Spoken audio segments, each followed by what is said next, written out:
Some people are saying that rapture will happen on September 23rd, 2025 because of the Feast of Trumpets. Sounds convincing, right? Trumpets, end times, dates on the calendar, but that's not actually biblical. So why people are saying that the September 23rd is going to be the time when the rapture will happen? Well, every year people connect the Feast of the Tabernacles with the rapture because of the verses like the trumpet of God in 1 Thessalonians chapter 4. But here's the problem.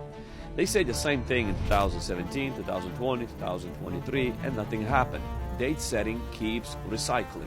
You must understand this about the Jewish feast. There are actually powerful prophetic pictures. The Passover was Christ crucified, first fruits, His resurrection, Pentecost was when the Spirit was poured out, and there's 3 more feasts that are coming, and it's the Feast of Trumpets, Atonement, and Tabernacle. Now they do point to Christ, and they do point to God's redemptive plan. Trumpets is His second coming.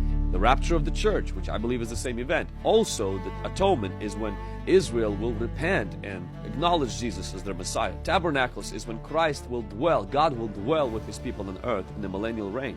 So while they do point to Christ, they actually don't give us an exact calendar date for His return. Here is why September 23rd is not it. Jesus said in Matthew 24, verse 36, that no one knows the day or the hour.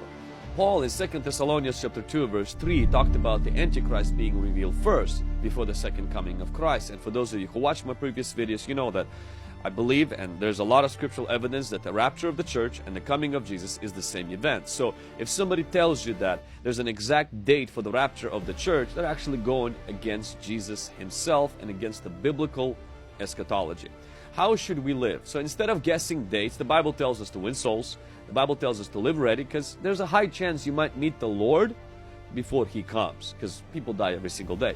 We ought to live holy. We ought to be watchful and expectant. And we ought to be steadfast in the work of the Lord. So will rapture happen on September 23rd, 2025? No one knows. But one thing is certain. Jesus is coming. Don't set dates. Live ready. Follow me for more truth to help you live prepared.